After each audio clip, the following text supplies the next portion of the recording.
ইরানে এখন শুধু বিক্ষোভ নয়, চলছে মানুষের বাঁচার লড়াই।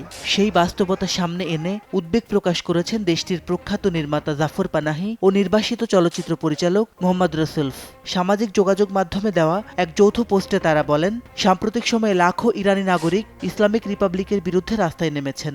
আর সেই কণ্ঠ থামাতে সরকার আবারও চেনা পথেই হাঁটছে, চালাচ্ছে নগ্ন দমনপীড়ন। তাদের ভাষায়, সরকার শুধু লাঠি, গুলি আর গ্রেপ্তারেই থামেনি।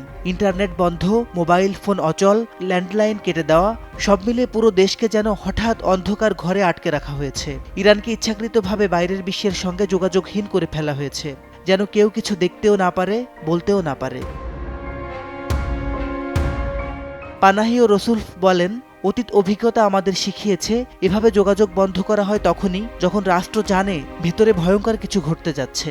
সহিংসতা, নির্যাতন, রক্তপাত সবকিছু আড়াল করতেই এই নীরবতা চাপিয়ে দেওয়া হয়। এর সবচেয়ে বড় ভুক্তভোগী সাধারণ মানুষ, যারা আজ রাষ্ট্রীয় শক্তির সামনে সম্পূর্ণ অসহায়।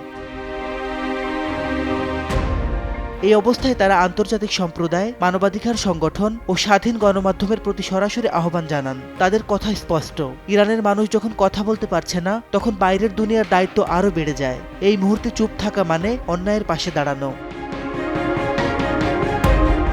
পোস্টের শেষ লাইনে তারা যে সতর্ক বার্তা দেন, তা কেবল ইরানের জন্য নয়, পুরো বিশ্বের জন্য। ইতিহাস বারবার প্রমাণ করেছে, আজ যারা নীরব থাকে, কাল তাদের সেই নীরবতার জন্যই অনুশোচনায় পড়তে হয়।